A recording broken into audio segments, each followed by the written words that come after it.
just me, and I'm painting. And I'm painting the bathroom. And because we're a family of 4 girls, I figured why not pink. And we've gone for ballet dancer. Nice quick delivery from the paint shed. No sponsorship, just when it's 9 o'clock at night, you can kind of pick a colour quite quickly and you know it's going to be there the next day or the day after, so that's always handy. Nice. Actually quite pleased with that. Not always the case. Loved all the comments on YouTube, on Instagram. You know it's DIY when ... And I said, you're using anything you can find to mix paint. In my case, a screwdriver, but some of them were brilliant, like you've been screw fixed 5 times in one day, or a 2-minute project turns into a weekend. We've all been there. Some of us are still living there.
Okay, so as you've just seen, we have now got to the point where our whole bathroom is decorated, all apart from the 2 areas where we're going to be putting bathroom panelling. That'll be a future for video, but for now, we're going to crack on and get this flooring done. We'll talk about the flooring in a minute. First up, prep. Alright, so scraped up the worst of it. That's just little bits of glue that are squeezed up from our joins, and paint drips and plaster drips and all that sort of stuff.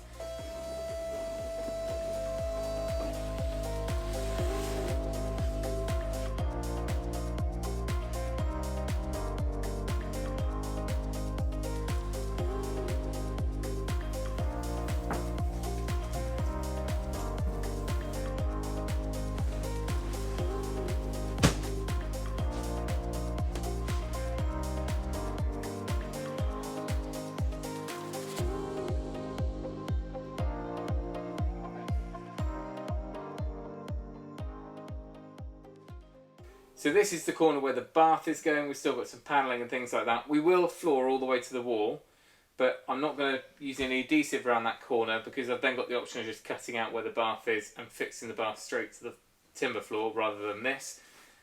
It's not like a floating floor. I think we probably can fix through it, but I'll hold out on that. So I'm just going to shunt it this way a little bit so we get rid of this notch in the corner, which was where a sample was taken from.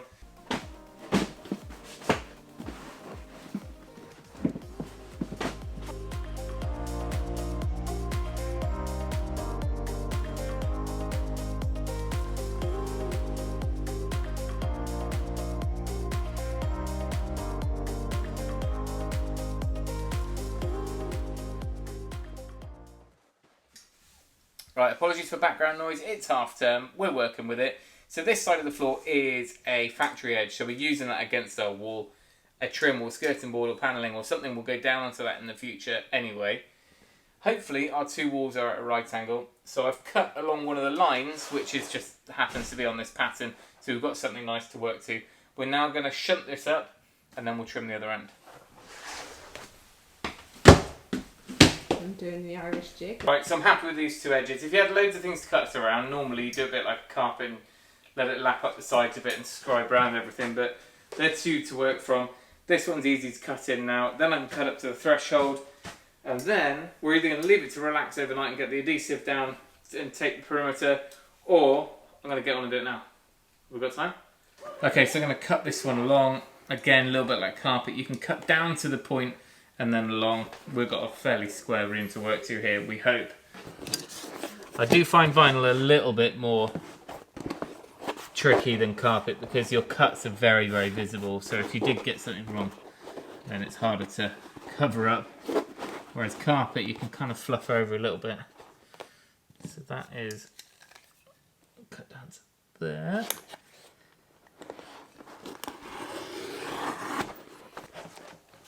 I've left myself a nice notch underneath my plasterboard, so I'm going to cut into that.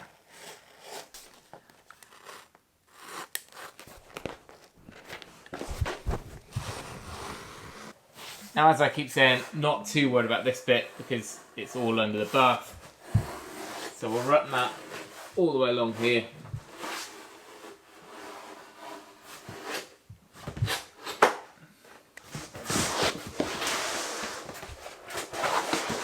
With any flooring, all of this is far easier if you're at this stage of the build, or the renovation, so you can basically get it in a nice empty square room.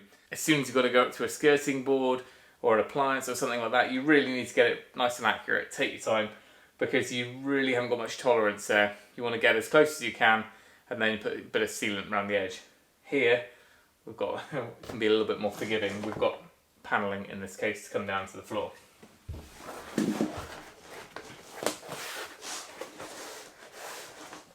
Just remember, you can take it off, but you can't put it back on, so better to take off less than you need.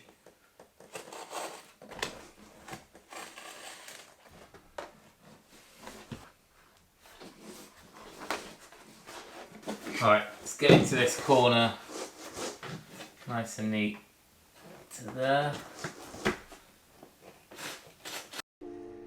It's about time I said a huge thank you to Speedy, our project sponsors for the whole cabin build, but also to Isotunes. Isotunes give us a code to share with you guys, and as always, you get 10% off everything.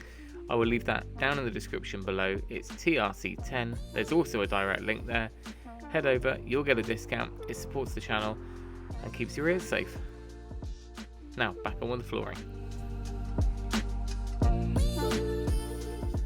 Good, so our main rough cut now, all the way around, is done. I say rough, it's actually pretty precise. All I want to do now is just go around and make sure it's not too close to the walls in any place and it's not binding up, because what can happen then, and I've had it in the past, is you can end up with it kind of puckering up a little bit if there's any slight movement, or even if it's just walked on a lot in one direction and just millimetres over time, it can just bunch up and it's a bit of a pain. So I'm going to just make sure that we've got none of that around the outside, and then we'll go ahead and get the floor kind of primed and taped up, and we'll be done.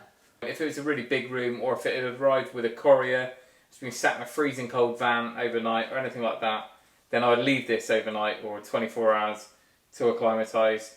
This has come from a fairly warm-ish warehouse showroom to here, about the same. It's quite small. I'm not going to be holding out to get this fitted, so we're just going to get on with it. So I already prepped up the floor, and Joe's given it a good clean as well. Any lumps and bumps we want to get rid of, but if there are tiny little like nail holes basically, or screw holes where you've got floorboards fitted down, if you've got a really thin vinyl that has not much cushioning or underlay in it, then you might want to fill those holes. I've done that in the past. Or even the joins between boards, you can put like a tape over as well. I don't think in this case is there much chance at all of anything that's left there. You won't be able to feel it through. But it is the sort of thing that you will feel through in a bathroom if there is any imperfection, because often you're in bare feet. Now around the outside we've got bits of dust and plaster and everything like that. We've vacuumed it up.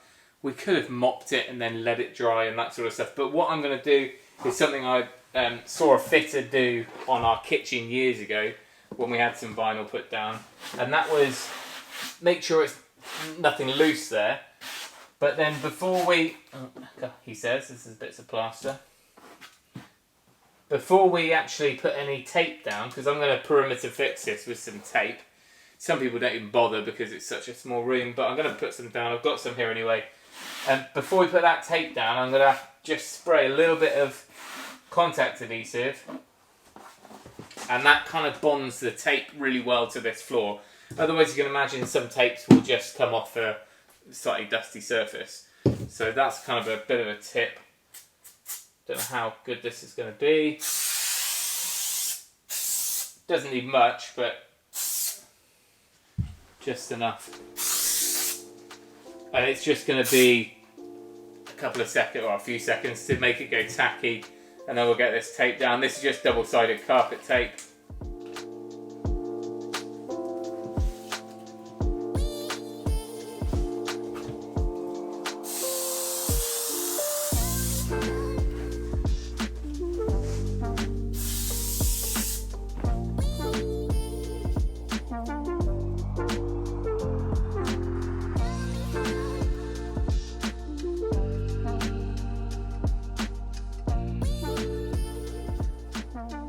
But now I'm happy, everything is being sprayed, taped, all ready to peel off, and I'm happy that nothing's moved.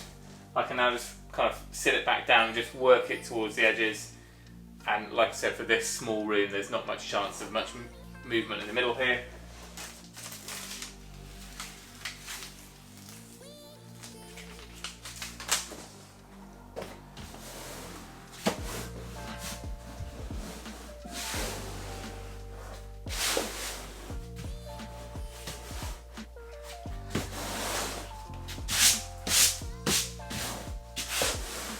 I don't quite trust my lumps and bumps, so I'm going to go with my socks just to, just to make sure.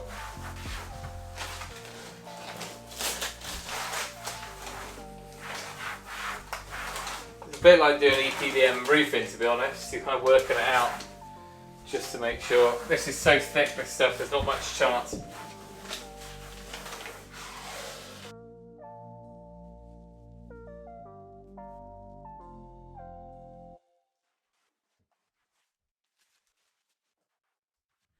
I do love this sort of project where you can just get it done. We've been at this maybe an hour. I can go home, tick the box, we've done that. Bathroom floor done. So the other options we could have done here, because I know you guys are going to be scurrying down to the comments to let me know what I could have done. We've used just about every type of flooring that you can think of over all of our projects over the years. So the reason why I went for vinyl is a few reasons really. One is we are in a cabin, we're on a chassis, there is a bit of movement and also a bit of a weight issue. So tiling it, porcelain tiles, ceramic tiles, anything like that, not really an option. The movement could have been sorted by using different membranes underneath, and the weight may not have been too much, but even so, we haven't got underfloor heating here, so it would just be a cold tile floor. Next up, we could have used the same products as we've used throughout the whole cabin, which is an LVT. That's a really cool product. I'm really happy with it. And the one we use, I didn't go into too much detail on it, but it's a very low expansion. It's a mineral core, so it's not just plastic, and it's not going to be moving and expanding too much. There's actually no requirement for expansion gaps at all with that, even though we've put them in. So I could have carried that through, and it's 100% waterproof. However, we wanted to use something a bit different in the bathroom, so I would have been picking a stone effect or a tile effect LVT. Then I thought, oh well, we've got the option. We may as well do a glue down LVT, which is basically vinyl tiles that you use an adhesive and bond them down. Now that's a really good way to floor something, but you need to be thinking about the substrate that you're going onto. Often it needs to go onto either a screed, you know, sort of where you've done a self-leveling compound or something like that and primed it up, or onto a flooring grade plywood.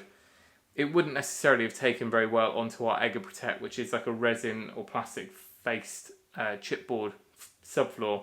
So we would have had to put another 2 sheets of plywood onto this before we could even lay that stuff. So there's a time thing there, and obviously budget. And obviously things like wood and laminates, not so good in a bathroom. Have I missed anything?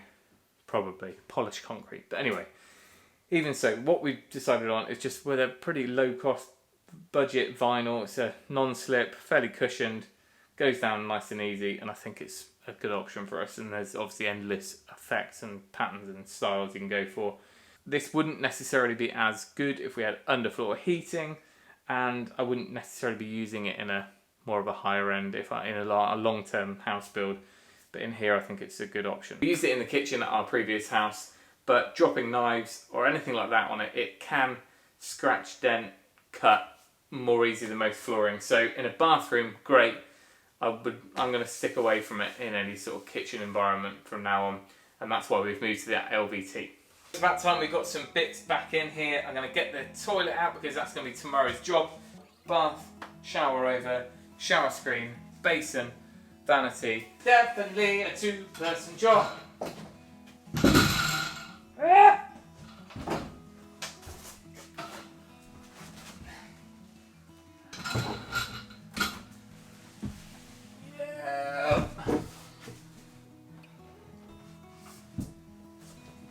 And I know what you're thinking, you haven't even done your first fix plumbing yet. You'd be right. But obviously we can get underneath this floor whenever we want to. And I'm going to run a lot of the pipe work above the insulation from the underside. Everything else is just the other side of this wall, so we can bring hot and cold through. But to avoid anything being boxed in along here, then I can just pop it up through the floor.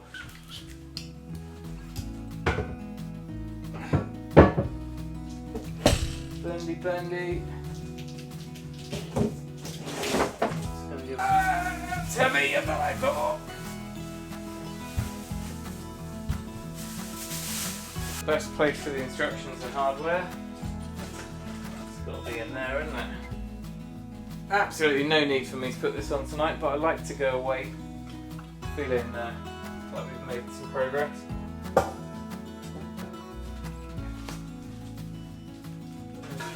There.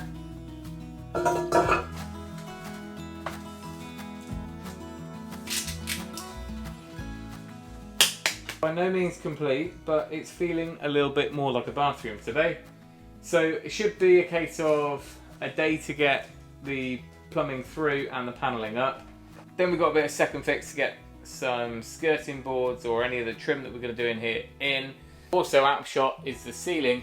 That needs to be done. I'm going to order it from the same place as the plastic wall panels. Anyway, a few weeks in between getting it painted and getting that flooring done, but I think we're definitely on the home straight with this room now. The real elephant in the room is the fact we've got to get the sewage treatment plant sorted, because there's not much use in having plumbing if it can't go anywhere. That'll be for another day. Thank you for watching. Remember, if you can, do it yourself. We'll see you next time.